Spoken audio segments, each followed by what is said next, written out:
السلام علیکم ورحمۃ اللہ وبرکاتہ. نحمدہ ونصلی علی رسولہ الکریم. اما بعد فاعوذ باللہ من الشیطان الرجیم. بسم اللہ الرحمن الرحیم. رب اشرح لی صدری ویسر لی امری واحلل عقدۃ من لسانی یفقہوا قولی. ربی زدنی علما.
جی آ گئی تھی.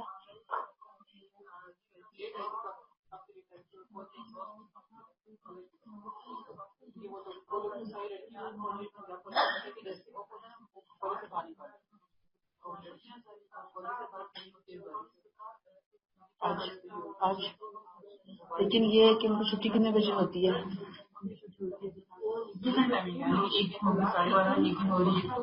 آج کتنے بجے ہوئی ہے؟ وہ تب آرام سے پہنچ گئی، ورنہ اس میں آج نہیں آنا تھا واپس. میں آپ کو یہ کہہ رہی ہوں نا، بھائی تو بہت برے حالات ہیں. مین سے شروع ہوا معاملہ. نہیں تھا. میں ابھی آئی ہوں، پیدل آئی ہوں، بلکہ سارا راستہ میں نے پیدل کراس کیا ہے. کہیں پہ بھی پانی نہیں ہے.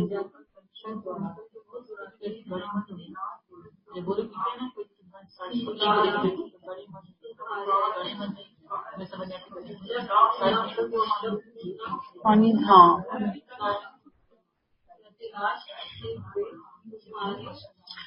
انیتا پلیز پیچھے سے لائٹس آن کر دیں.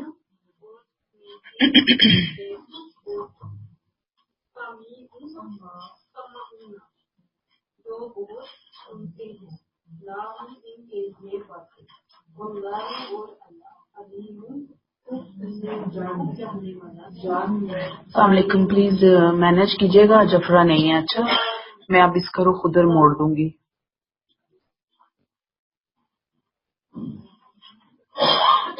جفرا بھی پھنسی ہوئی ہے کہیں، وہ تو نہیں آ رہی، راستے میں ہے. بچے آپ کے بھی پھنسے ہوئے ہیں.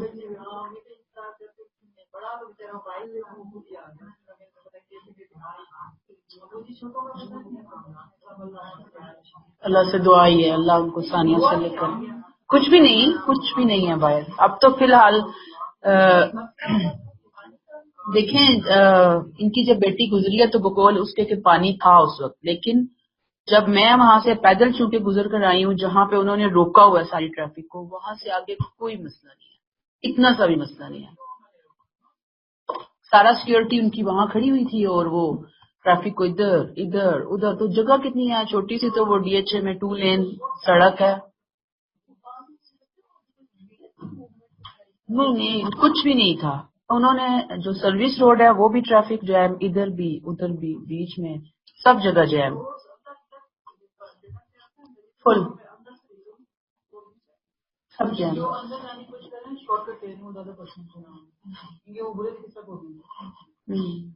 چلیں شروع کر لیں. چلیں اللہ تعالیٰ ثانیہ کریں گی سب کے لیے. اپنے انفاق کی قبولیت سے صرف اس وجہ سے محروم ہوئے کہ انہوں نے اللہ اور اس کے رسول کا انکار کیا۔ یہ لوگ نماز کے لیے آتے ہیں تو مارے بندے آتے ہیں اور خرچ کرتے ہیں تو بادل نخواستہ۔ مطلب کیا ہے؟ اللہ اور رسول کے منکر ہیں، اس لیے اللہ اور رسول پر ایمان کے جو تقاضے ہیں، اب منکر جب ہیں تو پھر تقاضوں کو کون پورا کرے گا؟ تقاضے بھی نہیں پورا کرنا چاہتے۔ اور جو ظاہری انہوں نے ایمان کا لبادہ اوڑا ہوا ہے، اب اس لبادے کو کچھ ٹائم اوڑے رکھنے کے لیے، لوگوں کو، مسلمانوں کو دھوکہ دینے کے لیے، بے وقوف بنانے کے لیے چند ریچولز مارے بندے مصیبت سے بادل نخواستہ ادا کرتے ہیں۔ یعنی وہ جو کرنا بھی پڑ رہا ہے وہ کیوں کر رہا ہے؟ اپنے جھوٹ کو، اپنے دھوکے کو برقرار رکھنے کے لیے، اس کا بھرم قائم رکھنے کے لیے۔ تو نمازوں کے اندر آتے بھی ہیں۔ جماعت نماز، ایمان اور کفر کے درمیان واضح فرق تھا اس وقت کہ جو مومن ہوگا وہ لازمی آئے گا جماعت کی نماز میں۔ وہ جماعت کی نماز سے پیچھے رہنا اس کا مومن ہونے سے ہی فارغ تھا معاملہ۔ یعنی اس وقت اتنا سخت سٹینڈرڈ اور کرائٹیریا بنا دیا گیا تھا کہ جو مومن ہے، کیونکہ کفر اور اسلام کے درمیان وہی ایک فرق تھا کہ وہ آئیں گے نماز پڑھنے۔ اب یہ آتے تھے نماز پڑھنے کے لیے تو اس طرح آتے تھے کہ بھئی اگر اب ہم اتنا تھوڑا سا تقاضا بھی پورا نہ کیا نماز میں شامل ہونے کا، مسجد میں جانے کا، تو ہمیں کوئی مسلمان ہی نہیں سمجھے گا، اور مسلمان نہیں سمجھے گا تو یہ جتنا یہ ڈرامہ کر رہے تھے یہ ڈرامہ کر نہیں سکیں گے، یہ جھوٹ بول نہیں سکیں گے، یہ فائدے اٹھا نہیں سکیں گے۔ اور اگر یہ خرچ بھی کرتے تھے وَلَا يُنْفِقُونَ إِلَّا وَهُمْ كَارِهُونَ، کچھ خرچ کرتے تھے تو ان کی کوئی نیت اللہ کو راضی کرنا نہیں ہوتی تھی، دین کی خدمت کرنا نہیں ہوتی تھی۔ دکھاوا کیا ہوتا تھا؟ کیا دکھاوا؟ کہ وہ اپنی منافقت کو چھپانے کے لیے اور مسلمانوں کی لسٹ میں رہنے کے لیے کہ بھی کم از کم ہمارا نام رہے، بس یہ کام جو ظاہر کے کرنے والے ہیں نا، یہ کام وہ کر لیا کرتے تھے۔ اور دوسری یہاں پہ یہ رائے بھی بیان کی جاتی ہے وَلَا يُنْفِقُونَ إِلَّا وَهُمْ كَارِهُونَ میں، کہ لوگ انہیں فیاض سمجھیں، لوگ انہیں سخی سمجھیں۔ یہ ریاکاری بھی تھی، ساتھ ساتھ ریاکاری بھی شامل تھی۔ بہرحال اللہ تعالیٰ فرماتے ہیں کہ ان کا یہ جو نمائشی عمل ہے، کسی قسم کا کوئی بھی عمل ہمارے ہاں قبول اور منظور نہیں ہے، یہ ایکٹنگ ہے، یہ دکھاوا ہے۔ کون کون سی ایکٹنگ اور دکھاوا کر رہے تھے؟ نماز اور انفاق فی سبیل اللہ۔ اب اس مقصد سے جو بھی نیکی ہوگی وہ بھی رد، اور جو بھی نماز ہوگی وہ بھی رد۔ اور ظاہری بات ہے کہ جب اس نیت اور شوق سے وہ آ ہی نہیں رہے نماز کے لیے، اسی لیے اللہ نے یہاں پہ یہ لفظ آیا وَلَا يَأْتُونَ الصَّلَاةَ إِلَّا وَهُمْ کُسالى، کہ نماز کے لیے آتے ہیں تو مارے بندے آتے ہیں، کسالى۔ اس میں نہ جوش و خروش ہے، نہ خشوع و خضوع ہے، نہ کوئی خوشی ہے، نہ کوئی لگن ہے، نہ کوئی تڑپ ہے، نہ ہی کوئی نشاط کی کوئی کیفیت اندر بھی نہیں ہے اور باہر بھی نظر نہیں آتی۔ لگے بندے، مارے مجبوری کے، مارے مصیبت کے، بس کسی نے سے ڈنڈا لگا کے ان کو نماز کے لیے کھڑا کر دیا، مسجد میں بھیج دیا، اس لیے وہ جاتے تھے۔ یہ کلیئر ہوگی بات؟ اب چھوٹا سا یہاں پہ ایک سبق ملتا ہے ہمیں، وہ کیا ہے کہ جو بھی نیکیاں اس طرح مارے بندے بادل نخواستہ کی جائیں، جو بھی نیکیاں چٹی سمجھ کے کی جائیں، مصیبت سمجھ کر کی جائیں، تو اللہ جو بادشاہ کائنات، مالک کائنات ہے، وہ اس طرح کی نیکی کو منہ پہ مارتا ہے، دے مارتا ہے منہ کے اوپر کہ سنبھالو اس نیکی کو، کس کو پیش کر رہے ہو؟ اتنے گندے دل کے ساتھ، اتنے گھٹیا طریقے سے، اتنے برے انداز میں پیش کر رہے ہو تو اس کو اپنے پاس ہی سنبھال کر رکھو، مجھے اس کی ضرورت نہیں ہے۔ جی جی سمیرا۔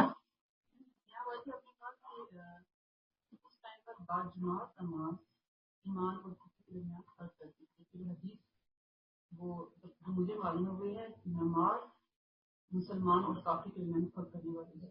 آپ نے باجماعت کا استعمال کیا جبکہ جو مطلب میرے نالج میں ہے وہ صرف نماز مومن اور کافر کے درمیان فرق کرنے والی ہے. جی وہ بھی ایک علیحدہ بات ہے. نماز مسلمانوں اسلام اور کفر کے درمیان حد فاصل ہے. ٹھیک ہے. جو بات میں نے پوائنٹ آپ کے سامنے رکھا وہ یہ ہے کہ نماز با جماعت میں شرکت. اب دیکھیں گھر میں تو کوئی پڑھے نہ پڑھے کسی کو تو نہیں بتانا، لیکن اس وقت مردوں کے لیے مسجد میں جا کر نماز ہی نماز ہوتی تھی. اس کے علاوہ وہ مسلمانوں کے صف میں ان کو نہیں سمجھا جاتا تھا. ٹھیک ہے. یہ کیا ہے کہ ان کے اسلام کا کرائٹیریا ہی ان کی نمازوں میں شرکت تھی. اب یہاں جو کہا کہ وہ نہیں آتے مگر کسالہ مارے بندے، نکلتے تو ہیں گھروں سے، نکلنا تو پڑتا تھا، لیکن کیا ہے مصیبت سے، تکلیف سے، پریشانی سے کوئی ان کا دل نہیں چاہ رہا نماز ادا کرنے کو. یہ گھر کی نماز کا ذکر نہیں ہے ان کی، اس ٹائم کے لیے تھی. اور خاص طور پر مرد حضرات، کیونکہ گھر میں تو کوئی دیکھ ہی نہیں نہ رہا. یہاں تو ينفقون الا وهم کارہون آ رہا ہے، یا ولا یاتون الصلاۃ الا وهم کسالى. جو یہ خاص یہاں پہ جو اسٹیٹ آف کنڈیشن جس کو آپ کہہ لیں گے اس زمانے کے اعتبار سے ان خاص لوگوں کے اوپر جو امپلیمنٹ ہوتی ہے وہ اسی لیے ہو رہی ہے کہ جماعت میں آنا لازم ٹھہرایا ہو گیا تھا، فرض تھا. یعنی کہ وہ یوں سمجھ لیں آپ اس کو کہ جیسے نماز فرض تھی ایسے مسلمانوں کی مردوں کی نماز میں حاضری 5 ٹائم فرض تھی. اسی لیے آپ دیکھیں نا کہ اس زمانے میں جو لوگ معذور تھے، نابینا تھے، ٹانگوں سے معذور تھے، گھسٹ گھسٹ کے دوسروں کا سہارا لے کر مسجد میں آتے تھے. ينفقون الا وهم کارہون آ رہا ہے، یا ولا یاتون الصلاۃ الا وهم کسالى. جو یہ خاص یہاں پہ جو اسٹیٹ آف کنڈیشن جس کو آپ کہہ لیں گے اس زمانے کے اعتبار سے ان خاص لوگوں کے اوپر جو امپلیمنٹ ہوتی ہے وہ اسی لیے ہو رہی ہے کہ جماعت میں آنا لازم ٹھہرایا ہو گیا تھا، فرض تھا. یعنی کہ وہ یوں سمجھ لیں آپ اس کو کہ جیسے نماز فرض تھی ایسے مسلمانوں کی مردوں کی نماز میں حاضری 5 ٹائم فرض تھی. اسی لیے آپ دیکھیں نا کہ اس زمانے میں جو لوگ معذور تھے، نابینا تھے، ٹانگوں سے معذور تھے، گھسٹ گھسٹ کے دوسروں کا سہارا لے کر مسجد میں آتے تھے، لازم تھا یہ. کفر اور اسلام کا مارکا برپا تھا نا. ایک منٹ، اس میں کفر اور اسلام کا مارکا برپا تھا، اس لیے کہہ دیا گیا کہ اب اگر یہ نہ آتے ان کو مسلمانوں کی فہرست سے ہی خارج کر دیا جاتا. اور ہم پہلے بھی پڑھ کر آئے کہ جو اسلام ہے اس کی ڈیمانڈ ہی اتنی ہے کہ نماز اور زکوٰۃ، یہ 2 چیزیں ہیں نا. اس وقت نماز با جماعت چل رہی تھی. ٹھیک ہوگی یہ بات. اب ہمارے اسکالرز، اب ہم جس زمانے میں اب ہم ہیں وہ یہی ہے کہ جو نماز با جماعت ہے نا اس کا اجر عام نماز 27 گنا زیادہ ہے، بہت افضل ہے. لیکن فرض کے درجے میں کوئی بھی نہیں اس کو کہتا کہ اگر آپ جماعت کے ساتھ نماز نہیں پڑھیں گے تو آپ نے ایک فرض ثابت کر دیا. نہیں، اس کو اگرچہ فضیلت اور اجر کے اعتبار سے بہت اہم مقام ہے، لیکن اگر کوئی گھر میں پڑھ لیتا ہے نماز بغیر جماعت کے، نماز اس کی ہو جاتی ہے. آپ کو سمجھ آ رہی ہے بات؟ اس زمانے میں سوائے کسی شرعی مجبوری کے، شرعی مجبوری کیا ہے کہ شدید بارش ہے یا کوئی بہت شدید بیماری ہے، بس یہ تو شرعی مجبوریاں تھیں کہ وہ گھر میں مرد نماز پڑھیں گے، ادروائز ان کو نکلنا ہی نکلنا تھا باہر. ٹھیک ہے. لیکن اب ہمارے ہاں پھر 2 اسکول آف تھاٹ کا فرق آ جاتا ہے. نماز با جماعت کچھ تو بہت کمپلسری کہتے ہیں، کمپلسری اس طرح نہیں، فضیلت بہت زیادہ ہے. بلا وجہ بغیر کسی مجبوری کے مردوں کا گھر میں نماز پڑھنا ہرگز یعنی پسندیدہ نہیں ہے. لیکن اجر میں کیا ہے، فرق آتا ہے، مارکس کم ملیں گے لیکن نماز ہو جاتی ہے. ٹھیک ہے. اب آپ بولیں اس میں کلیئر ہو گئی؟ اس زمانے میں نہیں ہوتی تھی. اس زمانے میں یہ میں نے آپ کو 1-2 جو مجبوریاں بتائی ہیں، یہ بھی بیماری بھی سیویئر بیماری، عام نہیں. میں نے کہا معذور لوگ بھی جاتے تھے مسجد، وزٹ کے جائیں بے شک، کیونکہ ان کا کرائٹیریا ہی یہی تھا. جی آپ اس میں بولا عورتیں تو گھر میں ہی نا، لیکن یہ جو جی نہیں بند کچھ بھی نہیں ہوا، بند نہیں ہوا. وہ کہتے تھے کہ گھر میں ہی عورتیں بے شک بہتر ہے کہ نماز پڑھیں، لیکن منع نہیں کیا گیا. عورتیں اس وقت بھی مسجد نبی میں تشریف لاتی تھی، اور ہمیں پتا ہے کہ ان کی باقاعدہ صفیں جو ہیں وہ پیچھے بنائی جاتی تھی. وہ بہت سی روایتیں ملتی ہیں کہ بچہ رو رہا ہوتا تھا، ماں بچوں کو لے کر آتی تھی، بچے رو رہے تھے تو آپ صلی اللہ علیہ وسلم نماز کو شارٹ کر دیتے تھے کہ بچے کی آواز سن کر. تو خواتین آتی تھی اور منع نہیں کیا گیا. اب پسندیدہ ہے کہ گھر میں پڑھے، لیکن گاہے بگاہے انکریج کیا گیا، جیسے کہ عیدین کی نمازوں کے لیے بہت انکریج کیا گیا کہ خواتین آئیں اور نماز میں شامل ہوں. ٹھیک ہے، لیکن جو منافقات ہیں، منافقات ہوں گی وہ تو سب گھر میں کہاں پڑھتا ہوگا کوئی نماز. یہ تو دکھاوے کی نماز پڑھ رہے ہیں نا. دیکھیں نا، ریاکاری سے خرچ کر رہے ہیں، دکھاوا مصنوعی اپنے ایمان کو سچا ثابت کرنے کے لیے وہ نماز پڑھ رہے ہیں. گھروں میں کس سے ضرورت ہے نماز پڑھنے کی جب اللہ کے ساتھ تعلق ہی نہیں ہے. اللہ کا تعلق، اللہ سے ڈر، اللہ کا خوف ہی تو انسان کو نماز کے لیے کھڑا کرتا ہے نا. جب ہے ہی نہیں تو پھر کیا ہے.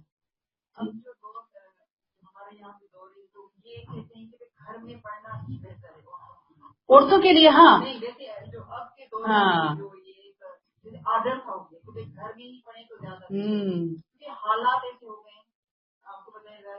ہاں ہاں کوئی بھی بس محرم آ جاتا ہے وہ لے کے آتی ہے باہر بازار میں گھومتی رہتی ہیں اور ان کو دیکھنے کے لیے جاتے ہیں. یہی ایک بات بات ہے کہ یہ بن گیا ہے نا ہمارے یہاں پہ جی، اس لیے یہ کہا گیا کہ بہتر یہ کہ آپ اپنے گھر میں پڑھیں. ہاں ہم ہمارے ہاں بھی ابھی پھر اس میں نا دو میجر اسکول آف تھاٹ اس میں بنے ہوئے ہیں. جو ہمارا حنفی اسکول آف تھاٹ ہے نا وہ عورتوں کو ڈسکریج کرتا ہے مساجد میں جانے کے لیے. ٹھیک ہے، اسی لیے آپ دیکھیں گے کہ حنفی جتنی مساجد ہیں وہاں پہ لیڈیز کے لیے کوئی ارینجمنٹ موجود نہیں ہے. جہاں پہ بھی آپ چلے جائیں، کئی شاپنگ سینٹر جو نہیں وہ چاہتے ہیں کہ عورتیں گھر میں ہی رہیں. وہ حدیث کو کوٹ کرتے ہیں کہ عورت کی بہترین نماز وہی ہے کہ جو گھر کے کونے میں وہ پڑھے. ٹھیک ہے، اہل حدیث جو ہیں وہ فیور کرتے ہیں کہ آپ آئیں، اور انہوں نے علیحدہ سیکشنز وغیرہ بنائے ہوئے ہوتے ہیں. ٹھیک ہے، تو خواتین خاص طور پہ وہاں ان کی جو لیڈیز ہیں وہ جمعے کے لیے جاتی ہیں اور اس کے علاوہ عیدین کی نمازوں میں حاضر ہو جاتی ہیں. ٹھیک، اب ہمارے بحریہ میں تو ہر حنفی ہیں یا جو بھی ہیں مساجد میں سہولت الحمدللہ موجود ہے. اچھا بھی لگ رہا ہوتا ہے کبھی کبھی انسان کا دل چاہ رہا ہوتا ہے کہ کبھی وہ نکلے اور اپنے بچوں کو بھی اگر آپ لے کے جائیں. جیسے ہم حرم جاتے ہیں، خانہ کعبہ وغیرہ، وہاں پہ مسجد نبی، بچوں کو لے کے جانا، خود جانا تو ایک اچھا لگ رہا ہوتا ہے نا. تو بہرحال یہ ہر ایک اسکول آف تھاٹ کا ڈفرنس ہے، تو اپنے اپنے اسکول آف تھاٹ کے مطابق اب ہم کریں. ہم اس کے اوپر کوئی حتمی رائے یہ نہیں قائم کر سکتے کہ عورتیں بالکل ہی نہ جائیں یا عورتیں لازمی ہی جائیں. جس کو جو سہولت ہے، جو کنوینئنٹ ہے، وہ اس حساب سے کر سکتا ہے اپنے یہ معاملہ. جی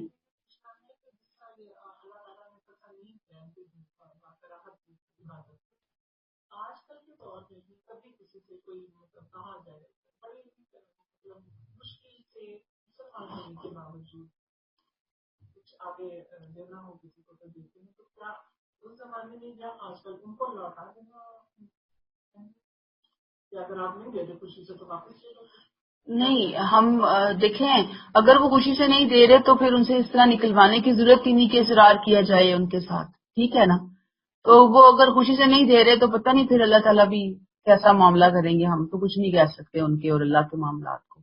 ہمیں بہرحال دوسروں کو فورس نہیں کرنا. یعنی آپ کو سمجھ آ رہی ہے نہیں، ہم تو کسی کی نیت کا حال بھی نہیں جان سکتے.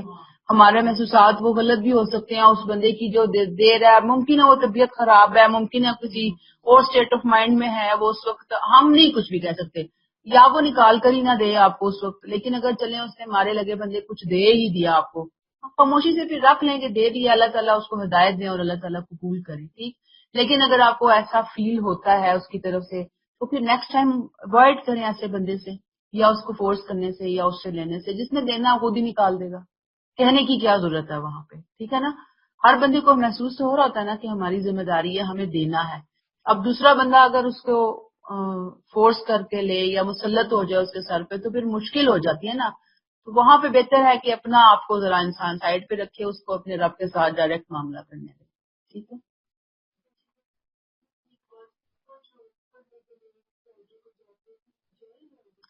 جائز کو نہ لے کر آئیں، جائز اور ناجائز کو، ٹھیک ہے، منع نہیں کیا گیا کہیں پہ بھی، ٹھیک۔ آپ دیکھیں کہ حرم وغیرہ میں مسجد نبی اور وہاں پہ سب خواتین جاتی رہی ہیں، ہمیشہ سے جاتی رہی ہیں، منع نہیں کیا گیا، ٹھیک ہے نا۔ اللہ کی بندیوں کو مسجد میں آنے سے نہ روکو، یہ الفاظ آئے ہیں نا، تو آتی ہیں، ٹھیک۔ اب یہاں جس کو کنوینئنٹ ہے وہ چلا جائے، جس کو نہیں کنوینئنٹ وہ اپنے اوپر کوئی بوجھ یا اپنی گلٹی کانشیس ہونا یا لازمی سمجھنا یہ نہ کرے۔ اب جیسے ہمارے ہاں خواتین ہیں، بزرگ خواتین ہیں، ایجڈ ہیں، گھروں میں اتنے کام کاج نہیں ہوتے، فارغ ہوتی ہے تو بندہ کہتا ہے چلے مسجد میں جا کے نماز پڑھ لیتے ہیں، ذرا خشوع و خضوع زیادہ آتا ہے، انسان گھر کے ماحول سے باہر نکلتا ہے تو ضرور چلا جائے، ٹھیک۔ اب جیسے کوئی کام کاج کرنے والا بندہ ہے، میرے جیسا بندہ ہے، گھر میں بچے ہیں جن لوگوں کے، گھروں کی ذمہ داریاں، ان کے لیے بہت مشکل ہوگا، اب ہم ان کے لیے نہیں باؤنڈ کر سکتے، تو جو جا سکتا ہے، جانا چاہتا ہے چلا جائے، جو نہیں جانا چاہتا اس کی مرضی ہے۔ لیکن پھر یہاں پہ آ کر وہی دو اسکول آف تھاٹ کا ڈفرنس آپ کو سامنے آئے گا کہ حنفی ڈسکریج کرتے ہیں اور جو شافعی ہیں ہمارے اہل حدیث وہ انکریج کرتے ہیں، وہ اپنے اپنے اسکول آف تھاٹ کے مطابق۔ میں نے آپ کو ایک جنرل اوپینین دے دیا کہ منع نہیں ہے۔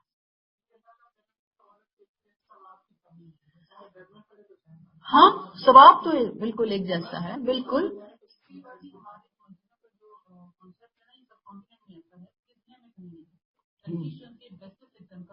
میرے خیال میں اس کا اگر اچھی ایگزامپل دیکھیے، مسجد کا انوائرمنٹ کیا ہونا چاہیے، چاہے عورتوں کے حوالے سے، بچوں کے حوالے سے، فیمیلس کے حوالے سے، وہاں پر پراپر سب بنی ہوئی ہوتی ہے۔ ہمارے یہاں تو شیمل کو تصور بھی نہیں ہوتا کہ نماز پڑھے مسجد کے اندر، کیونکہ انسان نہیں سمجھاتا جی ویسا ماحول ہوتا ہے، تو اسی لیے جس یہ مسجدوں کا ہمارے یہاں بار بار کوشچن نوٹس ہیں ہوتے ہیں ادھر کانٹیننٹ کی وجہ سے،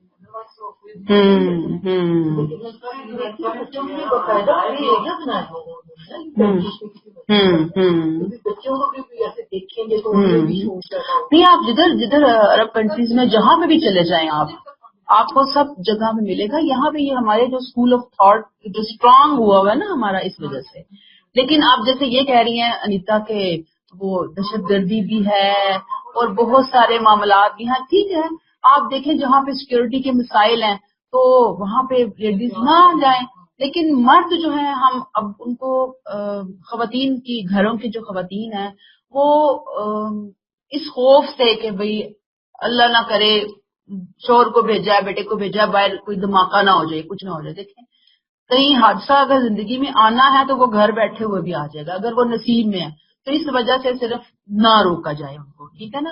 اور ہاں یہ ہے کہ چھوٹے بچے، جیسے میں ہمیشہ کہتی ہوں کہ جو بھی اپنے آپ کو نہیں سنبھال سکتے، 14 13 14 سال کے ایسے بچوں کو بھی مسجدوں میں ذرا بڑوں کی نگرانی میں ہی بھیجا جائے، اکیلے نہ ان کو انکریج کیا جائے، کیونکہ ماحول اس اعتبار سے شاید نہیں ہے بہتر مسجدوں کا، بڑوں کے ساتھ جائیں، وہ کسی کے ساتھ بھی جانا چاہتے ہیں۔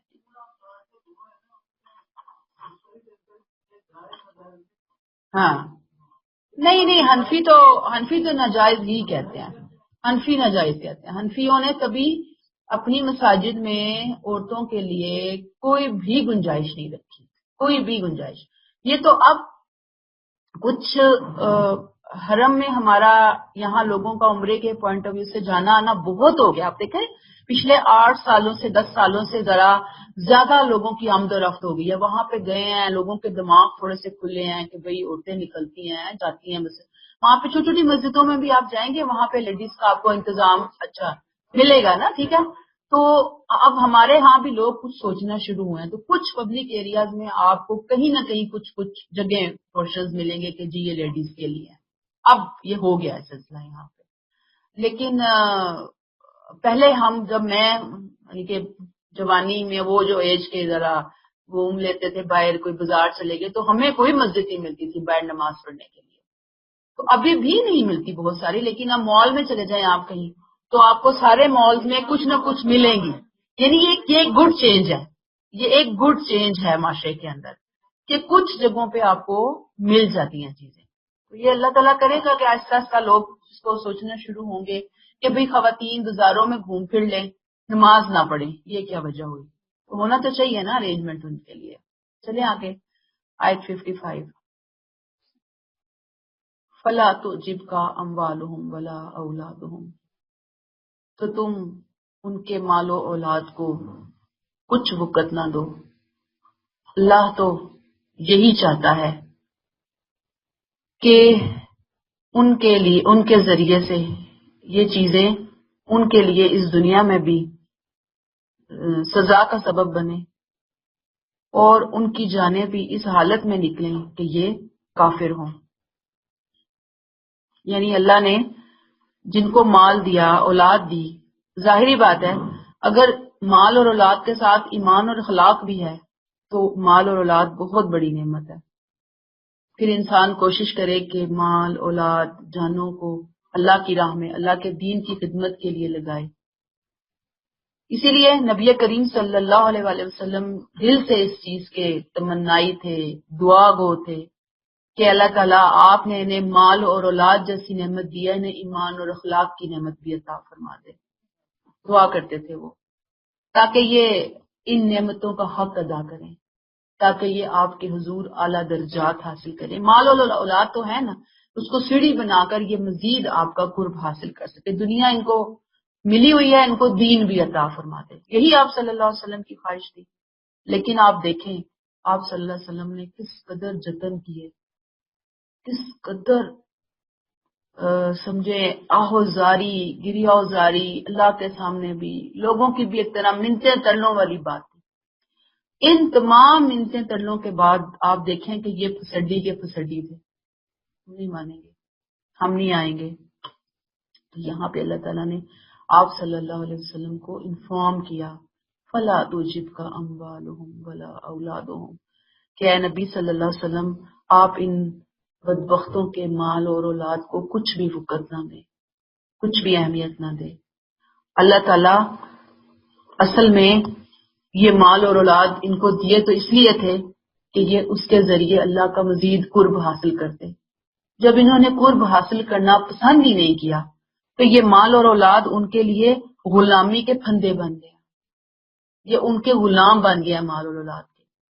اب یہ دین کے لیے کچھ نہیں کر رہے، دین کے لیے بالکل زیرو بنے ہوئے ہیں۔ اب جب زیرو بنے ہیں تو اصل میں مال اور اولاد کی وجہ سے یہ دنیا میں بھی عذاب میں گرفتار ہیں، اور آخرت میں بھی اللہ تعالیٰ ان کو دردناک اور رسوا کن عذاب سے نوازے گا، ان کی موت بھی حالت کفر میں ہوگی۔ یہ کلیئر ہوئی آپ کو بات؟ اب آپ دیکھیے کہ یہاں دنیا کے عذاب سے مراد وہی جو رسول کے جھٹلانے والوں کو اتمام حجت کے نتیجے میں دنیا میں ہی آ لیتا ہے۔ یہاں پر لِيُعَذِّبَهُمْ بِهَا فِي الْحَيَاةِ الدُّنْيَا، یہ وہ والا عذاب ہے، یہ وہ والی سزا ہے کہ اگر یہ لوگ وہی روش اختیار کریں گے تو ان کا انجام بھی اس سے مختلف نہیں ہوگا۔ وَتَزْهَقَ أَنفُسَهُمْ، یعنی کہ جو لوگ دنیا کے مال اور اسباب کو اصل میں اپنے لیے ایک پھندا بنا لیتے ہیں نا، یعنی کہ اس سے باہر ہی نہیں نکل سکتے، تو پھر ان کی جانیں بھی بہت تڑپ تڑپ کر نکلتی ہیں، بڑی مشکل سے نکلتی ہیں۔ یہ پھندا انہیں اپنی گرفت میں لے لیتا ہے کہ ان سے چھوٹ کر پھر اوپر آنا، شرک سے بچنا، نافرمانی سے بچنا، ایمان کا راستہ اختیار کرنا ان کے لیے ناممکن ہو جاتا ہے۔ حدیث میں آتا ہے، یعنی یہ بات سمجھ میں آ گئی آپ کو، یہ ساری بات کی کہ آپ ان کے مال اور اولاد کو کچھ وقت نہ دیں۔ انہوں نے کوئی فائدہ نہیں اٹھانا مال اور اولاد سے، انہوں نے کوئی اللہ کا قرب، اللہ کے دین کی خدمت، انہوں نے کچھ نہیں کرنا اس مال اور اولاد سے۔ اللہ تو چاہتا ہے کہ اس کے ذریعے یہ دنیا کا عذاب حاصل کریں اور ان کی جانیں اس حال میں نکلیں کہ یہ کافر ہوں، انکار کرنے والے ہوں۔ ٹھیک ہے، اللہ نے بھی سٹیمپ لگا دی، مہر لگا دی۔ اب ایک بندہ کہہ رہا ہے میں نہیں مانوں گا، میں نہیں مانوں گا، میں نہیں مانوں گا، تو اللہ تعالیٰ کہتے ہیں اچھا ٹھیک ہے، تم نہ ہی مانو، چھوڑو تو۔ اس میں مزید جو ہمیں سبق ملتا ہے وہ کیا ہے کہ آپ صلی اللہ علیہ وسلم کی حدیث کا مفہوم ہے نا کہ 3 چیزیں ہیں جو انسان کو مرنے کے بعد فائدہ دیتی ہیں، تو ان میں یعنی ایمان اور عمل صالح کے ساتھ، تو اس میں سے ایک چیز کیا ہے؟ نیک اولاد ہے، اور وہ مال جو اس نے صدقہ جاریہ کے کاموں میں لگایا ہو۔ تو اگر آپ لگاتے ہیں زندگی کے اندر تو اپنے ہی فائدے کے لیے، نہ اللہ کا کوئی فائدہ ہے، نہ اللہ کے رسول کا کوئی فائدہ ہے، نہ اللہ کے دین کا کوئی فائدہ ہے۔ یہ تو ہر ایک انسان کے لیے پرسنل آنر ہے، کوئی کر لے گا تو اپنے بھلے کے لیے، نہیں کرے گا تو اپنا نقصان اٹھائے گا۔ پھر آپ دوسری بات دیکھیے کہ دنیا میں جتنا مال انسان کے پاس زیادہ ہوتا ہے وہ اتنا ہی مشقت میں ہوتا ہے. کیسے؟ آزمائش بھی دنیاوی اعتبار سے میں ہم بات کرتے ہیں مشقت زیادہ ہے. مثلا اس کو سنبھالنا ہے، اس کی حفاظت کرنی ہے، اس کی دیکھ بھال کرنی ہے، اس کو چور ڈاکوؤں سے بچانا ہے، اس کے لیے فلاں کام، یعنی مسلسل آپ کو ٹینشن پڑی رہتی ہے کہ بھی گھر میں اب جھگڑی پڑی ہوئی ہے تو میں جا رہی ہوں تو وہ اچھے طریقے سے میں لاک کر کے جاؤں، کوئی آ نہ جائے، کوئی کام والی، کوئی فلاں یہ پھر اچھا بینک میں رکھواتے ہیں، پھر بینک میں رکھوائیں کہ وہاں سے اب نکلوا کے لا رہے ہیں، راستے میں سے کوئی نہ نکال لے. پھر وہ جو بینک میں ہوتے ہیں تو نکلواتے ہی نہیں ہیں، نہ پہنتے ہیں نہ نکلواتے ہیں، وہ وہیں پہ ہی سیونگ میں رکھے ہوئے ہوتے ہیں. ایسے ہی چل رہا ہوتا ہے نا. جی.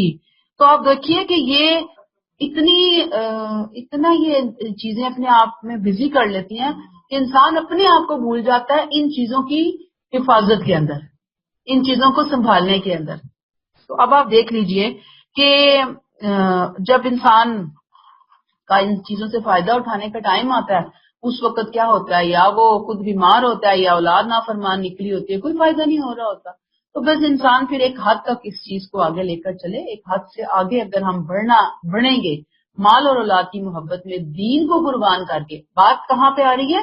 دین کی قربانی کے بعد دین کو کچل کے مال اور اولاد کی سیڑھی پہ قدم رکھ کر اسی کو ہی چمٹے رہنا، اسی کو ہی لے کر چلنا، یہ انسان کے لیے خسارے کا سودا ہے. اگر آپ بیلنس کر رہے ہیں دونوں چیزوں میں تو کوئی حرج کی بات نہیں ہے. لگائیں مال اور اولاد کو اللہ کے راستے میں، خود کو بھی، اپنے آپ کو، اپنی اولادوں کو، اپنے مالوں کو انسان لگاتا ہے. آیت 56 وَيَحْلِفُونَ بِاللَّهِ إِنَّهُمْ لَمِنْكُمْ. اے صحابہ کرام رضی اللہ تعالیٰ عنہم ودن بریکٹ، ان میں سے کچھ منافقین بریکٹ کلوز اللہ کی قسمیں کھا کر کہتے ہیں کہ تم میں سے ہیں، حالانکہ وہ ہرگز تم میں سے نہیں ہیں، بلکہ ایسے لوگ ہیں جو ڈرپوک ہیں، ڈرتے ہیں. یحلفون،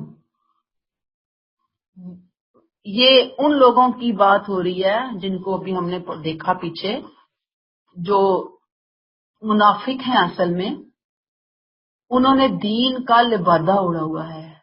اس کی وجہ سے ان کو مارے بندے نمازیں پڑھنی پڑ رہی ہیں، انہیں مارے بندے خرچ کرنا پڑ رہا ہے. انہی لوگوں کی یہاں پہ بات آئی کہ وہ ایمان اور اخلاق تو ہے ہی نہیں، کردار انتہا درجے کا بودا ہے، کمزور ہے ان کا، لہذا وہ اپنے آپ کو مومن، پکا مومن، متقی ثابت کرنے کے لیے اکثر جھوٹی قسموں کا سہارا بھی لیتے ہیں. یعنی تیسری بات یہ آئی، ان دو کاموں کے ساتھ جھوٹی قسمیں بھی کھاتے ہیں. اور جھوٹی قسمیں کیوں کھاتے ہیں؟ ظاہری بات ہے کہ اخلاقی اعتبار سے کمزور ہے نا، تو وہ جو کمزوری ہے اس کو دور کرنے کے لیے یا اس خلا کو پر کرنے کے لیے جھوٹی قسمیں مسلمانوں کو مطمئن کرنے کے لیے کہ ہم تو تمہارے اندر سے ہی ہیں، ہم مسلمان ہیں، ہمارے بارے میں خام خواہ شک نہ کرو. اللہ تعالیٰ نے یہاں پہ کلیئر کٹ کہہ دیا کہ یہ ہرگز تم مسلمانوں میں سے نہیں ہیں، بلکہ یہ محض ڈر کی وجہ سے تمہارے سامنے بدے ہوئے ہیں. اس کی وجہ کیا ہے کہ ان کے سامنے اب کوئی راہ فرار باقی نہیں رہا، جائیں تو جائیں کہاں. یہود و نصارہ کا انجام انہوں نے دیکھ لیا کہ اتنا برا ان کا انجام ہوا ہے. آپ یہ کہتے ہیں کہ اگر ہم یہاں سے نکلے تو ملک چھوڑنا پڑے گا، اب ملک چھوڑیں گے، باہر نکلیں گے تو کوئی قوم نہیں ہوگی، برادری نہیں ہوگی، قبیلہ نہیں ہوگا، باہر کون ہمارا ساتھ دے گا، ملک چھوڑ کے، علاقہ چھوڑ کے ہم کہاں جائیں، جا ہی نہیں سکتے. اور اگر یہاں پہ رہیں گے، اوپن ہوں گے، تو ظاہری بات ہے کہ ان کا انجام بھی اتمام حجت کے بعد سزا کے ساتھ ہوگا. اب وہ بھی نہیں یہ کرنا چاہ رہے، اب مارے بندے لگے تمہارے ساتھ ہی جڑے ہوئے ہیں، اندر سے دل بالکل تمہارے ساتھ نہیں ہے، اور اس طرح کی قسمیں کھا کھا کر تمہیں یقین دلا رہے ہیں. اللہ نے کہا کہ یہ تمہارے نہیں ہے. آیت نمبر 57 لو یجدون ملجأن، اگر یہ کوئی ٹھکانہ، کوئی غار یا کوئی گھس بیٹھنے کی جگہ پا لیتے تو رسی توڑا کر ادھر بھاگ کھڑے ہوتے. پچھلے ہی مضمون کی مزید وضاحت کہ یہ جو ڈرپوک منافق ہیں، اگر انہیں کوئی جائے پناہ مل جاتی نا، کوئی غار مل جاتی، کوئی گھس بیٹھنے کی جگہ مل جاتی، ان ساری جگہوں میں ہوتا کیا، ان جگہوں کے ملنے کے ساتھ کیا ہوتا، ان کے مفادات محفوظ رہ سکتے. تو یہ کیا کرتے، ایک دن بھی تمہارے ساتھ نہ رہتے، ایسے دوڑتے تم سے جیسے کوئی رسی توڑا کر کوئی جانور دوڑتا ہے نا، ایسے یہ دوڑتے، رسی توڑا کر ادھر بھاگ کھڑے ہوتے۔ لیکن اب چونکہ ان کو کلیئر ہو چکا ہے کہ کوئی جائے فرار ہے ہی نہیں، جائے پناہ ہے ہی نہیں، رہنا ہے تو یہیں پہ رہنا ہے تو تم لوگوں کے ساتھ رہنا ہے۔ یہود و نصارہ کے ساتھ بھی بڑی پینگیں بنانے کی کوشش کی، ان کے ساتھ تو پہلے ہی معاملہ الٹ گیا، ان سے بڑی امیدیں آسیں تھی، لیکن ایسا نہ ہوا، لہٰذا یہ تمہارے ساتھ بندھے ہوئے ہیں۔ اس میں جو لفظ آیا ہے نا ملجا، پناہ کی جگہ کو کہتے ہیں، جیسے کوئی قلعہ، جزیرہ، آئی لینڈ وغیرہ۔ مغورہ، مغورہ غور سے ہے، گہرائی، غار اسی سے ہی ہے، بچاؤ کی جگہ۔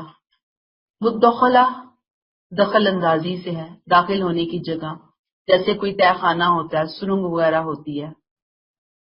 مدخلن لولو الی، لولو الی، بھاگ جائیں اس کی طرف۔ وہم یجمعون، جیسے رسی توڑا کر کوئی بھاگ رہا ہوتا ہے، سرپٹ بھاگ رہا ہوتا ہے، جیسے کوئی گھوڑا رسی توڑا کر، یا گائے آپ نے دیکھا ہوگا قربانی کے وقت جب وہ ایک دم اٹھتی ہے، وہ بھاگتی ہے جب کسائی سے، باز آپ نے سنی ہے نا، تو وہ بھاگ جو رہا ہوتا ہے، سرپٹ بھاگ رہا ہوتا ہے، اس طرح سے اللہ نے کہا کہ انہیں کوئی ذرا بھی چانس ملتا نا، یہ دوڑ پڑتے، یہ تمہارے میں ہے ہی نہیں، لہٰذا ان کے لیے پریشان ہونے کی، دکھی ہونے کی ضرورت نہیں ہے۔ تسلی بھی دی جا رہی ہے، شاباش۔ منافقین کی بات ہو رہی ہے، دونوں طرح سے تھے، کچھ یہود میں سے تھے، کچھ یہود میں سے تھے نہیں، یہود میں سے تھے، اور کچھ ارد گرد کے قبائل سے لوگ تھے جو کہ بظاہر نام نہاد اسلام لے آئے تھے۔ جو یہود تھے وہ تو انڈرسٹوڈ تھا 100%، وہ تو مسلمانوں کو 100% دھوکہ دینے کے لیے ایمان لے کر آئے تھے، ٹھیک ہے، اور کچھ تھے جو ڈاماڈول، ٹھیک ہے، اور پھر کچھ تھے جیسے مسلمانوں میں کمزور ایمان کے لوگ۔ تو اسی کے لیے آپ صلی اللہ علیہ وسلم نے وہ کہا نا کہ جس میں 4 علامتیں ہیں تو وہ منافق ہے، اور اگر ایک ہے تو منافقت کی ایک علامت پائی جاتی ہے، کہ گویا مسلمانوں کو سمجھایا گیا کہ بھئی یہ حرکتیں چھوڑ دو، یہ منافقوں والی حرکتیں، یہ پسندیدہ نہیں ہے تمہارے لیے، ٹھیک ہے۔ آیت 58، وَمِنْهُمْ مَن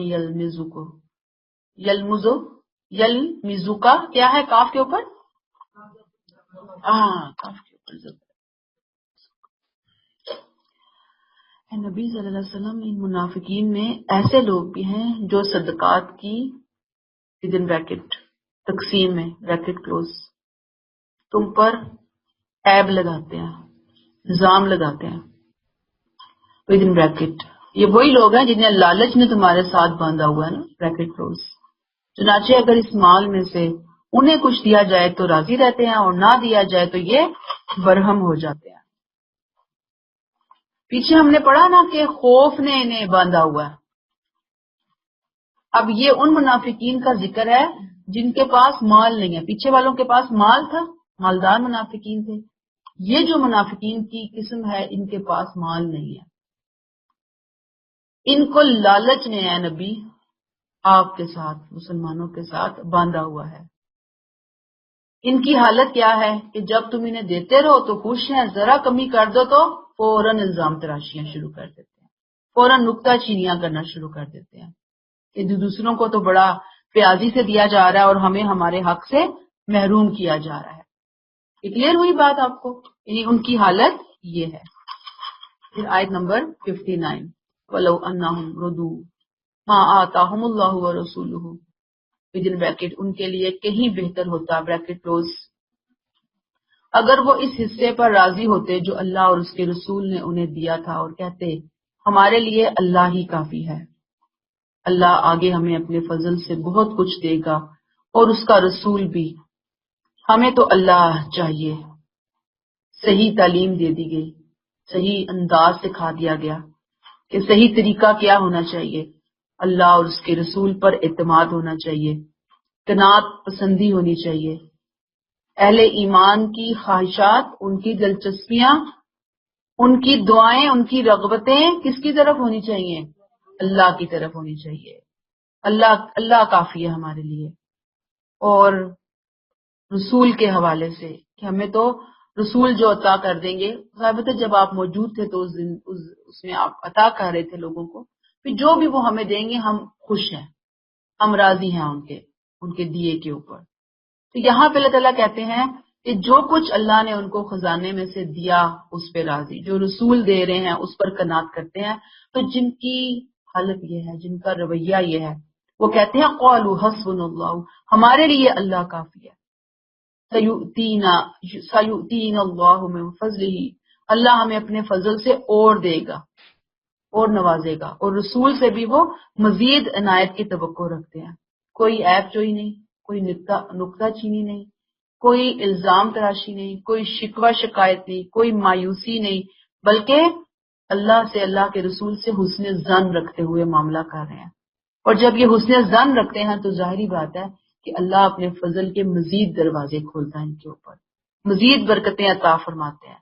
لیکن افسوس ان منافقوں کی بدبختی کے اوپر کہ انہوں نے یہ وفادارانہ روش اختیار کرنے کی بجائے، مومنانہ طور طریقہ اختیار کرنے کی بجائے، انہوں نے کیا کیا ہے، نبی کریم صلی اللہ علیہ وسلم کے خلاف بدگمانیاں پالی اور ان بدگمانیوں کا پروپیگنڈا کیا ہے انہوں نے، یہ ان سازشوں کا حصہ بنے ہیں۔ یہ بات سمجھ میں آ گئی؟ یعنی اللہ تعالیٰ کہتے ہیں، یہ پیچھے جو انہوں نے کہا نا کہ ذرا آپ دیں تو خوش، نہ دے دو ناراض، نکتہ چینیاں، عیب جوئی، ان کے لیے بہتر کیا ہوتا کہ وہ راضی ہوتے جو اللہ اور اس کے رسول دے رہے ہیں، اور اگر کچھ کمی بھی ہوتی تو کوئی بات نہیں، وہ کہتے ہیں ہمیں آگے اور مل جائے گا، دنیا میں ملے گا، یا اگر دنیا میں نہ ملا تو آخرت میں مل جائے گا۔ لیکن افسوس کہ انہوں نے اللہ پر اعتماد ہی نہیں کیا، اللہ کے رسول صلی اللہ علیہ وسلم کے بارے میں غلط منفی رویہ اختیار کیا۔ تو اللہ یہاں پہ رویوں کی اصلاح کر رہے ہیں۔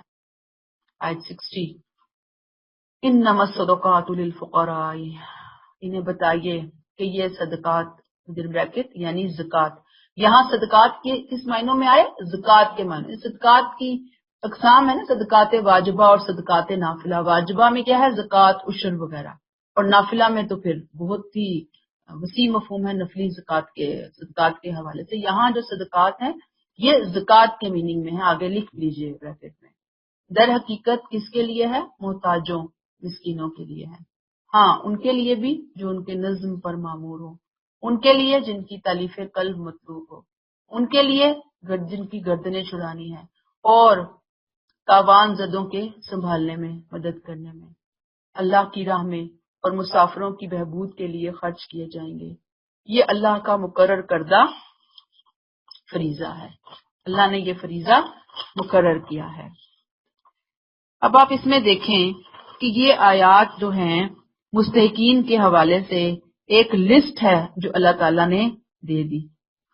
یہ جو منافقین ہیں یہ مستحق نہیں ہیں، جو مال کی لالچ میں آپ سے چمٹے ہوئے ہیں۔ اصل مستحق کون ہے، کون حقدار ہیں، وہ اللہ تعالیٰ نے یہاں پہ کلیئر کر دیا۔ بات سمجھ میں آئی؟ یہ پیچھے آیات سے کنیکٹ کریں تو وہ جو مال کی طمع میں تمہارے ساتھ ساتھ جڑے ہوئے ہیں، وہ جو کم پا کر یا نہ پا کر تم پر نکتہ چینیاں کر رہے ہیں، وہ اس کے حقدار نہیں ہیں۔ ان کی حیثیت تو ایسے ہے کہ جیسے کوئی انوانٹیڈ قسم کا بندہ آ جاتا ہے نا، وہ کہتا ہے مجھے دو ہی دو، مجھے دو ہی دو، تو یہ تو اس طرح کے لوگ ہیں، ان کا تو کوئی حق ہی نہیں بنتا، رائٹ ہی نہیں بنتا اس مال کے اندر۔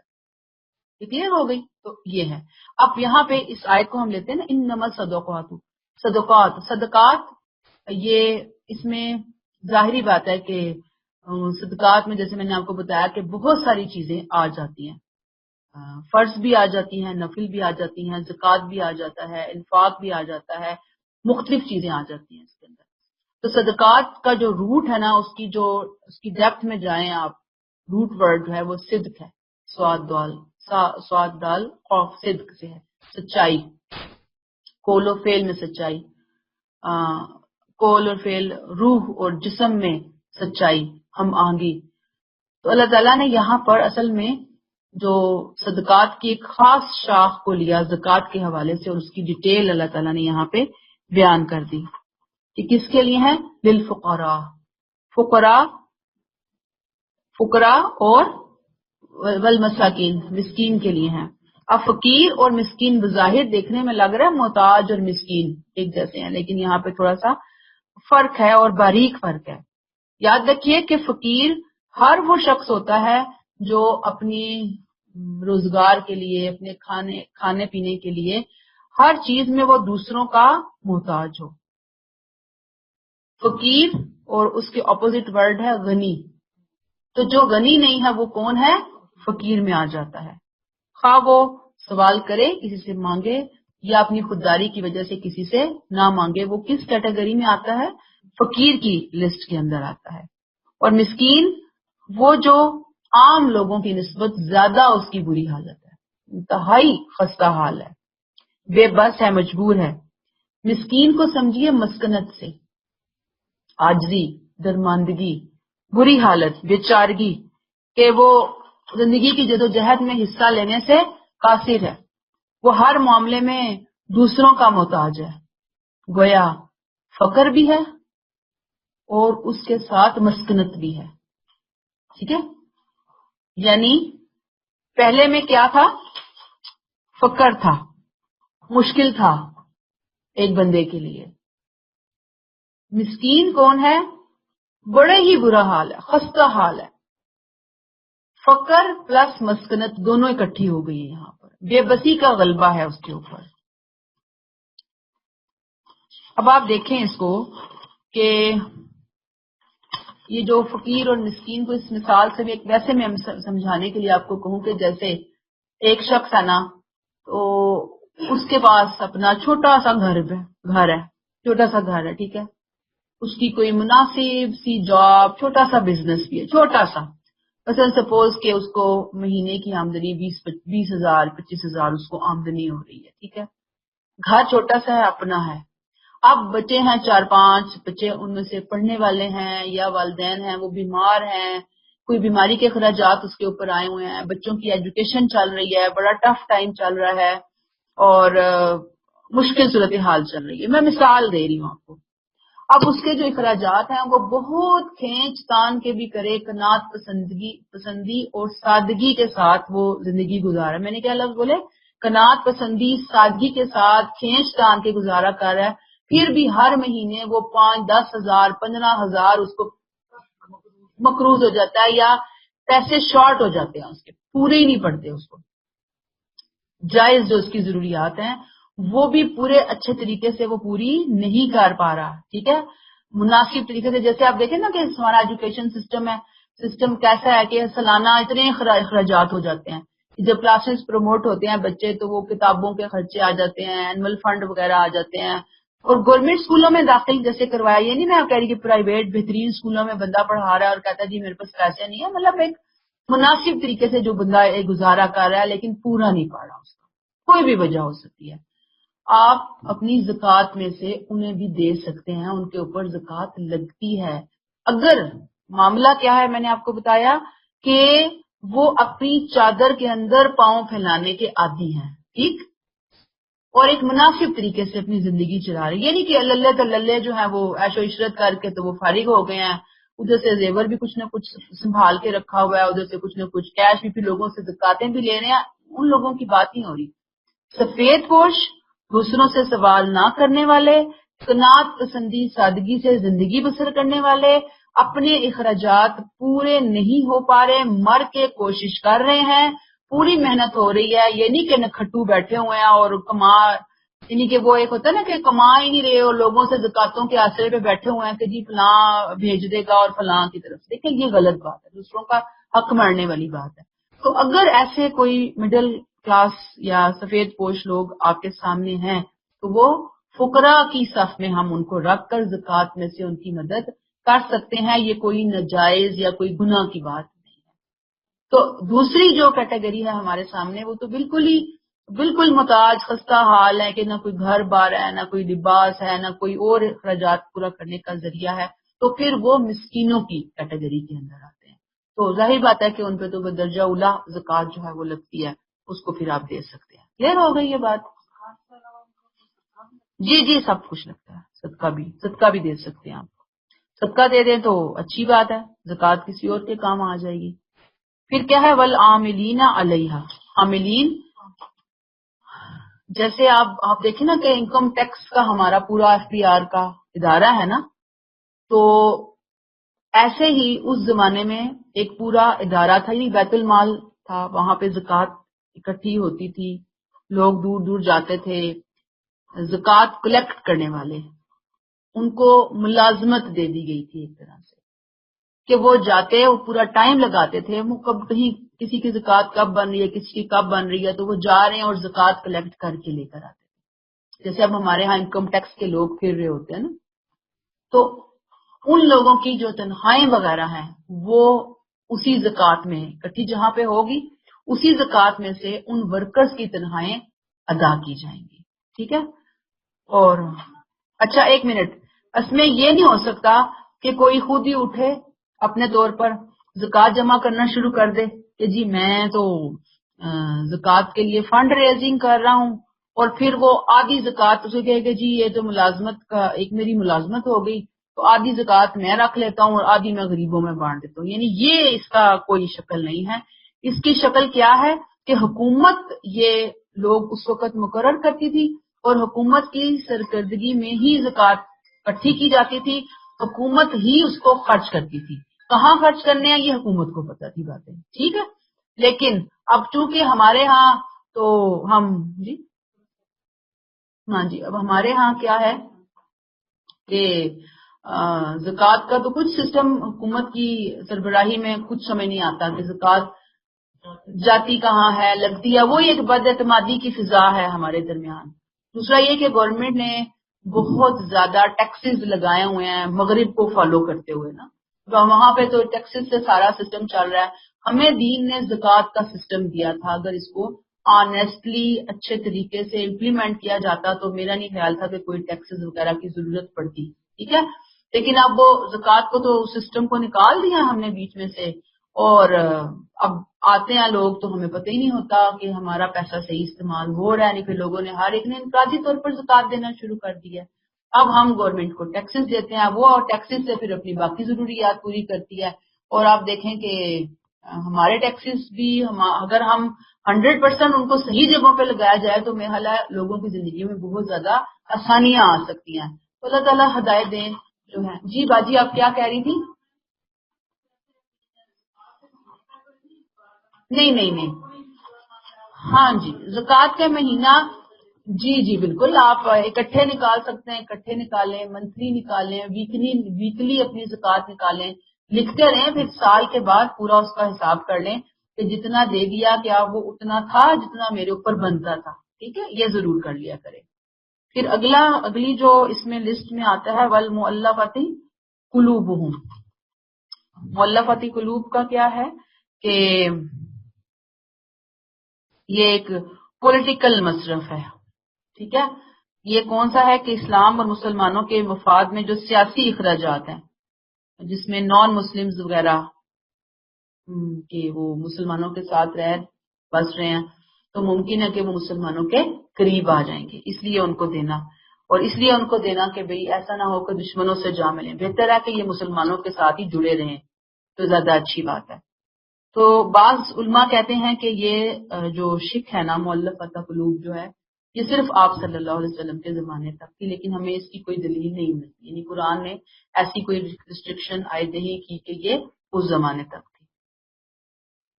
یہ بات کلیئر ہوگی آپ؟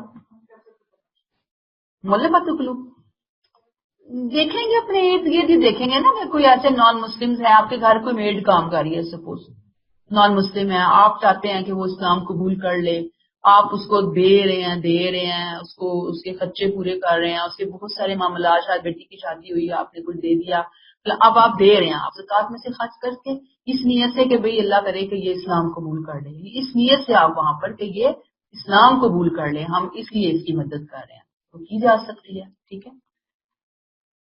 یہ جو ٹیکس کلیکٹر کے حوالے سے میں نے کہا نا کہ زکوٰۃ کے حوالے سے بالکل یہی بات ہے، جیسے آپ وہ قرآن پڑھانے کے لیے پیڈ ٹیچر وغیرہ آج کل ہے نا کام کر رہے ہوتے ہیں، قاری صاحب وغیرہ، تو ہم ان کو 1000 روپیہ دیتے ہیں، تو کوئی نہیں، اب یہ اگر نیٹ ورک گورنمنٹ کی سطح پہ نہیں ہے، ہم نے پرسنلی بنایا ہوا، تو پرسنلی بھی لوگوں کو ہائر کیا جا سکتا ہے اس کام کے لیے، تو یہی ہے یہاں پہ بات۔ اگلی بات کیا ہے، اگلا جو ہے وہ کیا ہے، وہ پھر رقاب وہ کہ جن کی گردنیں چھڑانے کے لیے، ہر قسم کے غلاموں کی گردنیں چھڑانے کے لیے. اسی لیے آپ صلی اللہ علیہ وسلم کے ہاں تو بہت ترغیب تھی کہ ایک آدمی آپ کے پاس آیا اور نے کہا کہ مجھے ایسا عمل بتائیں جو مجھے جنت سے قریب اور دوزخ سے دور کرے، تو آپ نے فرمایا جان آزاد کر. ٹھیک ہے نا، لوگوں کو آزاد کرنا.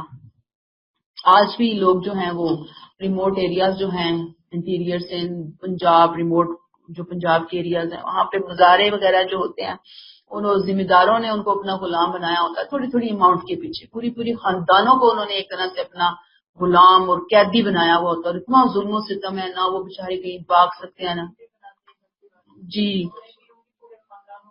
مختلف جگہوں پہ. تو وہاں پہ بھی اب کسی کا آپ دیکھتے ہیں کہ کوئی ایسی فیملی ہے، ایسا کوئی بندہ ہے جس کا جو پھنسا ہوا ہے کسی کے اور اچھا بندہ ہے، تو آپ اس کو وہاں پہ زکات سے اس کی جان چھڑا سکتے ہیں. والغارمین، اور وہ جو تاوان زدہ ہے، ہر اس شخص کی مدد جو کسی نقصان کا شکار ہو گیا ہے نا، مثلا کسی قرض کے بوجھ تلے آ گیا ہے، وہ نکل ہی نہیں پا رہا.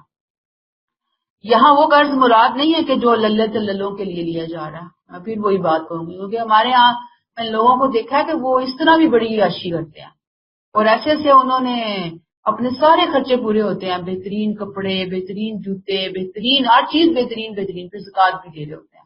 ہم تو بڑے مجبور ہیں، بڑے نہیں. دیکھیں آپ کے بندہ واقعی پھنس گیا کسی قرضے میں، تو پھر قرضہ ادا کیا جا سکتا ہے. وفی سبیل اللہ، اللہ کی راہ میں، اللہ کی راہ میں اللہ کے دین کی خدمت کے لیے، مثلا تعلیم دین ہے، دعوت دین ہے، اشاعت دین ہے، تبلیغ دین ہے، جہاد ہے. وقت کو دیکھ کر، حالات کو دیکھ کر، موقع محل کو دیکھ کر اس کو دیا جا سکتا ہے. کہ ظاہری بات ہے کہ انسانیت تک اللہ کا پیغام پہنچانا ہے نا، تو بعض ادارے یا بعض لوگ اگر یہ کوشش کر رہے ہیں تو ظاہری بات ہے کہ اس کوشش کے لیے پیسہ چاہیے. پیسے کے بغیر تو دنیا کو کوئی کام نہیں ہوتا. اللہ کے دین کا کام کیسے ممکن ہو سکتا ہے؟ تو لہٰذا یہاں پر یہ جو ڈونیشنز بعض دفعہ لوگوں کے پاس دینے کے لیے نہیں ہوتی، تو وہاں پر آپ زکوٰۃ کا پیسہ بھی استعمال کر سکتے ہیں. ٹھیک ہے. پھر اس کے بعد کیا ہے، لیکن میں پھر وہاں پہ یہی کہوں گی کہ جب آپ کہیں زکوٰۃ دیں تو یہ سوچ سمجھ کے دیں، یا صدقہ خیرات وغیرہ دیں تو یہ سوچ سمجھ کر دیں کہ کل کو یہی زکوٰۃ خیرات بم بلاسٹنگ میں ہمارے اوپر ہی استعمال نہ ہو. یعنی ایسے ادارے، ایسی تنظیمیں اور جو فرقہ واریت کا زہر اور وہ فیکٹریاں ابل رہی ہیں اور فتوے بازی ہو رہی ہے، یعنی ایسے لوگوں کو ڈسکریج کریں. ایسے لوگوں کو دے کر اپنا پیسہ مزید آگ بھڑکانے کے اندر مت لگائیے. عقل استعمال کر کے، اللہ سے دعا کر کے، سوچ سمجھ کر ایسی جگہوں کے اوپر انسان پیسہ استعمال کرتا ہے. اور پھر کیا ہے، وابن السبیل. وابن السبیل کون ہے؟ مسافروں کی مدد. ظاہری بات ہے کہ اس زمانے میں A T M card, bank system, یہ ساری چیزیں تو تھی ہی نہیں، نہ کوئی فون، نہ موبائل. بندہ کہیں سے نکلا ہے، راستے میں لٹ گیا، پیسہ گر گیا، کوئی بیماری نے پکڑ لیا. اب وہ چاہے اپنے ملک میں، اپنے علاقے میں لاکھوں پتی ہے، لیکن راستے میں وہ مجبور ہو گیا، تو اس کی مدد زکوٰۃ کے پیسے سے کی جا سکتی ہے. اس کے علاوہ وابن السبیل میں یہ بھی کہا جاتا ہے کہ مسافروں کی فلاح و بہبود کے لیے جو فیسلٹیز ہیں، جیسے سڑکیں ہیں، پل ہیں، اور اس کے علاوہ اس طرح کے مختلف سینٹرز وغیرہ ہیں کہ جہاں پہ لوگوں کو گائیڈ کیا جاتا ہے، تو وہ بھی زکوٰۃ کے پیسے وہاں پر استعمال کیے جا سکتے ہیں. پھر اس میں کیا ہے، فریضۃ من اللہ. یہ اللہ کا مقرر کردہ ایک فریضہ ہے. اس میں فریضہ کیا ہے؟ یہ فرض ہے، یہ تمہاری چوائس نہیں ہے کہ چاہو تو دو، چاہو تو نہ دو. یہ فرض ہے. یہ کیٹیگریز، یہ لوگ اگر تمہارے سامنے آتے ہیں تو ان کی مدد کرنا. زکوٰۃ کے اندر وہ جو ایک خاص اماؤنٹ اللہ نے رکھی ہوئی ہے، وہ جو سیونگ ہے سال کی، زیورات ہیں، کیش ہے. پھر جیسے میں آپ سے کہتی ہوں بار بار کہ منتھلی انکم ہے، رننگ انکم جسے کہتے ہیں آپ، وہ ہے. پھر اس کے علاوہ اگر کوئی کسی کی فصلیں وغیرہ ہیں، وہاں سے کوئی چیز آ رہی ہوتی ہے، تو کرایہ ایسا ہے کہ جو اگر آ رہا ہے اور وہ ضروریات آپ ختم کر کے تو پھر آپ اس کو یعنی کہ ضروریات پہ لگا کے تو اسے دیا جا سکتا ہے.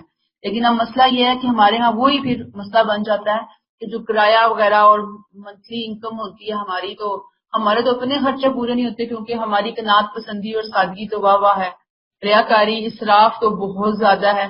تو پیسہ اتنا ہم اپنے اور اپنی فیملی کے اوپر لگا لیتے ہیں کہ جب سال گزرتا ہے تو ہمارے پاس کسی کو دینے کے لیے کچھ نہیں ہوتا. تو یہ طریقہ غلط ہے. اس کے لیے بہتر ہے کہ انسان اپنے ایک خاص اماؤنٹ جو ہے اس کو اپنے اوپر فکس کر کے لازم کر کے اس کو اللہ کی راہ میں نکالتا رہے. ٹھیک ہے. فریضۃ من اللہ، یہ اللہ کی طرف سے فریضہ ہے. اس میں ایک اور اہم پوائنٹ آتا ہے کہ بعض ہمارے اسکول آف تھاٹ کہتے ہیں کہ تملیک بڑی ضروری ہے. تملیک کیا ہے کہ کسی کو اس مال کا مالک بنا کر آپ اس کو اس کے حوالے کریں گے. مثلاً جی یہ تم میں دے رہی ہوں، یہ لو زکوٰۃ، یہ زکوٰۃ کے پیسے ایسے دینا بہت ضروری ہے. حالانکہ ایسی بات نہیں ہے. جیسے میں نے ابھی آپ کو کہا کہ ہم کچھ بکس کی سپوز ڈسٹریبیوشن کے لیے کہتے ہیں نا، تو ہم کچھ بکس خریدتے ہیں اور بکس خرید کے ہم لوگوں کے اندر بانٹتے ہیں. جن کے اندر ہم بانٹ رہے ہیں یہ ضروری نہیں کہ وہ غریب غربا ہیں تو ہم ان کے اندر بانٹ رہے ہیں. آپ سمجھتے ہیں کہ یہ فلاں لوگ ہیں، ان تک دین کا پیغام یا میسج جانا چاہیے، آپ بکس لیتے ہیں خود اور بانٹ دیتے ہیں. تو وہاں پہ زکوٰۃ کی تملیک تو نہیں نہ ہوئی کہ زکوٰۃ کا کسی کو مالک بنایا آپ نے. تو مالک بنانے کا جو اسکول آف تھاٹ ہے اس کا قرآن و سنت سے ہمیں کچھ پتہ نہیں چلتا. ٹھیک ہے. تو کسی بھی جگہ پہ جہاں پہ آپ مناسب سمجھیں آپ اپنی زکوٰۃ خرچ کر سکتے ہیں. اور زکوٰۃ تو میں نے آپ کو بتایا نا کہ ایک بالکل ایک منیمم جو ہوتا ہے نا وہ ایک تقاضا ہے، یعنی کوئی سب سے کم چیز ہے جو ہم نے دینی ہے. زکوٰۃ کے علاوہ صدقات، نفل صدقات، اس کو نکالنا، اس کو دینا، اس کی بھی ہمیں عادت ہونی چاہیے. یعنی زکوٰۃ تو بہت تھوڑا ہے جو اللہ تعالیٰ نے ہمارے مال پر حق لازم حق مقرر کیا ہے. تقاضا اگر کسی کو اللہ نے دیا ہے اس سے زیادہ کا ہے، دیں، جتنا نکال سکتے ہیں اللہ کی راہ میں نکالیں. ٹھیک ہے. آیت 61 وَمِنْهُمُ الَّذِينَ يُؤْذُونَ النَّبِيَّ، انہی میں سے وہ لوگ بھی ہیں جو اپنی باتوں سے نبی کو دکھ دیتے ہیں اور کہتے ہیں کہ یہ شخص کانوں کا کچا ہے، سراپا کان ہے. اے مومنو ان سے کہہ دیجئے کہ وہ تمہاری بھلائی کے لیے کان ہے. وہ اللہ پر ایمان رکھتا ہے اور اہل ایمان پر اعتماد کرتا ہے. تم میں سے جو ایمان لے آئے ان کے لیے سراسر رحمت ہے. سن لو جو لوگ اللہ کے رسول کو دکھ پہنچا رہے ہیں ان کے لیے دردناک سزا ہے. اذن کا لفظ محاورتاً استعمال ہوا ہے. نیرا کان ہی کان ہے، مراد ہر ایک کی بات سن لیتا ہے. ہر ایرے گرے کی وہ کہتے ہیں بات سن لیتا ہے، ہر ایک کی بات مان لیتا ہے. یہ منافقین کی استغفر اللہ ان کے اشغلے تھے، نبی کا مذاق اڑاتے تھے. آپ صلی اللہ علیہ وسلم جب مشورہ کر رہے ہوتے تھے تو بیٹھے ہوتے تھے نا آپ کی محفل میں تو پوچھ لیتے تھے. تو اب آپ دیکھیں گے منافقین کہتے ہیں کہ آپ کے کانوں میں جو کوئی بھی جو بات ڈال دیتا ہے نا آپ اس کو خاموش ہو جاتے ہیں، اس کو سن لیتے ہیں، اس کو لے لیتے ہیں. اور کہتے ہیں کہ منافقین یہ بھی اشغلے چھوڑتے تھے کہ آپ کے لوگ جو ہیں وہ آپ کے کانوں میں آ کر ہمارے بارے میں نیگیٹو باتیں ڈالتے نہیں ہیں منافقین کے بارے میں، آپ ان کی باتیں بھی مان لیتے ہیں. یہ کیا بات ہوئی؟ کیوں مانتے ہیں آپ؟ کیوں سنتے ہیں؟ یعنی ایک نیگیٹیوٹی انہوں نے اس پورے ماحول کے اندر کریٹ کی ہوئی تھی، فساد مچا رہے تھے نا یہ منافق. تو نعوذ باللہ آپ صلی اللہ علیہ وسلم کے اوپر الزام تراشیاں کر رہے تھے. ورنہ وہ کہتے ہیں کہ ہم نے تو کوئی ایسی بات نہیں کی، ہم نے تو کبھی غلط مذاق بھی نہیں کیا، ہم نے تو کبھی رسول کی کوئی توہین بھی نہیں کی. تو اللہ تعالیٰ کہتے ہیں ان میں سے کچھ لوگ ہیں جو اپنی باتوں سے نبی کو دکھ دیتے ہیں اور کہتے ہیں یہ کانوں کا کچا ہے، سراپا ایک کان ہے. سمجھ آ گئی نا بات کہ ہر ایک کی بات سن لیتا ہے، ہمارے بارے میں بھی نیگیٹو باتیں سن لیتا ہے نا اس کے بعد، حالانکہ ہم نے تو کبھی رسول کے بارے میں کوئی ایسی بات نہیں کی. قل اذن خیر لکم، اے نبی ان سے کہہ دیجئے کہ وہ تمہاری بھلائی کے لیے کان ہے، تمہاری بھلائی کے لیے. اصل میں اس کے کان، نبی کے کان ہر وقت اچھی خبریں سننے کے لیے کھلے رہتے ہیں. وہ تو چاہتا ہے کہ تمہاری طرف سے بھی اچھی باتوں کی خبر آئے، تمہارے اچھے کاموں کی خبریں سنیں، تمہارے اچھے ارادوں کی خبریں سنیں. وہ خوش ہوتے ہیں اچھی باتوں کو سن کر، ان کے کان کھلے ہیں، وہ ہر خبر کو ویلکم کہہ رہے ہیں، اور خاص طور پر پازیٹیو خبروں کو، خاص طور پر خیر اور بھلائی کی خبروں کو. لیکن تمہاری بری خبریں، تمہاری بری سرگوشیاں، اس کو سننے کے لیے کان نہیں لگائے ہوئے کہ کوئی آئے اور آ کر تمہارے بارے میں نیگیٹو باتیں بتائے. یعنی کہ نبی کریم صلی اللہ علیہ وسلم کا ایسا کوئی معاملہ نہیں ہے. تو یاد رکھیے کہ جس طرح کوئی باپ اپنے بچوں کے لیے شفیق ہوتا ہے نا، وہ کیا چاہ رہا ہوتا ہے کہ اس کے بچوں کے بارے میں اچھی باتیں اس کو سننے کے لیے ملے، ٹھیک ہے نا. اور اگر کوئی بری بات آ کر بتاتا ہے، سناتا ہے، تو باپ کے لیے کوئی فخر کی بات نہیں ہوتی، یہ کوئی خوشی کا مقام نہیں ہوتا، بلکہ اس کے لیے انتہائی دکھ اور افسوس کی گھڑی ہوتی ہے. آپ صلی اللہ علیہ وسلم تو اپنی پوری امت کے لیے انتہا درجے کے شفیق، رحیم، خیر خواہ ہیں. وہ خرابیوں کی ٹو میں نہیں لگے رہتے، وہ قرید نہیں رہے ہوتے. اچھا وہ فلاں بتاؤ، وہ جو فلاں منافق ہے کیا کیا اس نے، کیسے ہوا، کیوں آیا، کیوں گیا. نو، ایسا رویہ تو آپ صلی اللہ علیہ وسلم سے سوچا بھی نہیں جا سکتا. وہ تو بھلائیوں کو سننا چاہتے ہیں، ہر آن یہ چاہتے ہیں کہ اچھی بات ان کے کان میں پڑے. وہ سراپائے کان ہے، یقیناً ہے تمہارے لیے بھی اور سب کے لیے. یہ تمہارے لیے مبارک چیز ہے، تمہارے لیے کوئی غلط بات نہیں ہے. اس کے باپ سے سمجھے نا آپ صلی اللہ علیہ وسلم کے مقام کو، تو بات سمجھ آ جائے گی. ٹھیک ہے کہ وہ تمہارے لیے بھلائی کے لیے کان ہے. وہ اللہ پر ایمان رکھتا ہے اور اہل ایمان پر اعتماد کرتا ہے، اور تم میں سے جو ایمان لائے ان کے لیے سراسر رحمت ہے. یعنی ذرائع تمہارے بارے میں جو کوئی ہوائی باتیں ہیں نا، نعوذ باللہ پیغمبر ایسے کوئی بھولے بھالے نہیں ہیں کہ وہ ہر ایک کے اوپر اعتماد کر لیں اور وہ اس کے اوپر یقین کر لیں اور پھر اس یقین کی بنیاد پر تم سے کوئی معاملہ کریں. نہیں، وہ اللہ کی رہنمائی پہ چلتے ہیں، وہ مومنین صادقین کی باتوں کے اوپر اعتماد کر رہے ہوتے ہیں. وَرَحْمَةٌ لِّلَّذِينَ آمَنُوا مِنكُمْ، اور مومنوں کے لیے سراپا رحمت ہے، یعنی کہ جو صحیح معنوں میں ایمان کی روش اختیار کرتے ہیں ان کے لیے سراپا رحمت ہے، سراپا شفقت ہے. تمہارے بدخواہ نہیں ہیں اور تم جو آ کر زبانی کلامی مومن بننے کی کوشش کر رہے ہو، ایسی بات نہیں ہے. وہ جانتے بھی ہیں سب کچھ، لیکن خاموشی اختیار کیے ہوئی ہوتی ہے. والذین یؤذون رسول اللہ لہم عذاب علیم، جو لوگ اللہ کے رسول کو دکھ پہنچا رہے ہیں ان کے لیے عذاب عظیم ہے. کون سے دکھ؟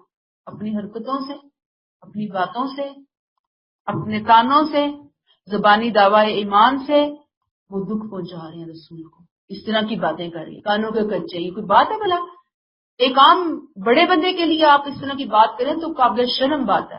یہ رسول ہیں، کتنے بڑی ہستی ہیں، ان کے بارے میں اس طرح کی باتیں کر رہے ہو، تو یہ اذیت دینے والی بات ہے نا رسول کو. تو جو رسول